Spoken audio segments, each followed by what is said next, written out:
আমাদের এই ব্রাজিলের জার্সিতে ঘামের দাগ আছে, রক্তের দাগ আছে, কাদার দাগ আছে, কিন্তু কোনো কলঙ্কের দাগ নাই।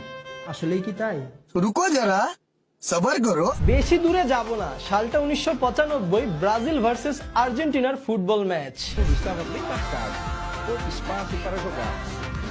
চমৎকার একটি ক্রসে গোল দেন ব্রাজিলের তুলিও মার্ভেলিয়া। বাট এই জায়গায় ব্রাজিলিয়ান প্লেয়ারটা বলটা রিসিভ করছে কিভাবে? আরো দুইবার দেখেন। হাত দিয়ে বলটি থামিয়ে তারপর দিয়ে দিল চমৎকার গোল। গোল হওয়ার সাথে সাথেই কিন্তু আর্জেন্টিনার প্লেয়াররা তেড়ে যায় রেফারির দিকে হ্যান্ডবলের নোটিশ দেওয়ার জন্য, কিন্তু রেফারি হ্যান্ডবলে কোনো পাত্তা না দিয়ে উল্টা আরো সাফাই গেল যে ব্রাজিলিয়ান প্লেয়ার তার বুকের মাধ্যমে বলটা রিসিভ করছে। अच्छा है मैं अंधा हूँ। এখন কিন্তু রেফারি অনেক ভালো, সবকিছু fair. Happy very happy. No cheating no cheating. আর হাত দিয়ে তো গোল দেয় শুধুমাত্র ম্যারাডোনা। যাই হোক, এই গোলটির কারণে সেই 1995 সালের ম্যাচটিতে ব্রাজিল জিতে যায়, কারণ ব্রাজিলের জার্সিতে কোনো কলঙ্কের দাগ নাই। হ্যান্ডবলের মাধ্যমে গোল দেওয়ার ইতিহাস আরো অনেক আছে, সেই মান্দা তামলে যাইতে হবে না। 2010 সালের কথা, ব্রাজিল বনাম আইভরি কোস্টের ম্যাচ। বলটা স্পষ্ট হ্যান্ডবল হয়, কিন্তু রেফারি কোনো প্রকার বাঁশি দিল না, খেলাও থামলো না, ব্রাজিলের প্লেয়ার গোল দিয়ে দিল।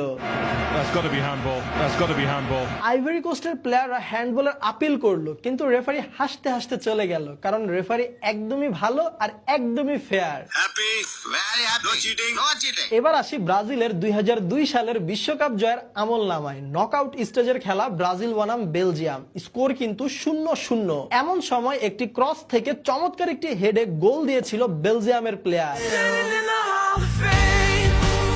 কিন্তু সাথে সাথেই রেফারি এই গোলটি বাতিল করে দেয়। কারণ রেফারির কথা হচ্ছে, বেলজিয়ামের প্লেয়ারটা হেড দেওয়ার সময় ব্রাজিলিয়ান প্লেয়ার সাথে তার ধাক্কা লাগে।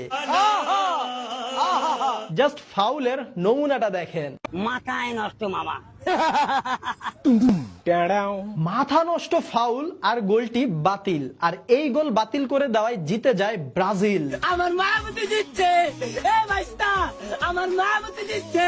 এখানে কিন্তু রেফারি খুবই ভালো, একদমই ফেয়ার ম্যাচ হয়েছে, কারণ ব্রাজিলের জার্সিতে কোনো কলঙ্কের দাগ নাই। আবারও বলি 2002 সালের বিশ্বকাপের কথা, ব্রাজিল বনাম তুর্কি ম্যাচ। খেলা কিন্তু 1-1 সমতায় আছে, খেলার 85 মিনিট হয়ে গেছে। এমন সময় ব্রাজিল একটি অ্যাটাক দিল, আর তুর্কির ডিফেন্ডার ব্রাজিলের প্লেয়ারের জার্সি ধরে টান দিচ্ছে, কিন্তু কোথায়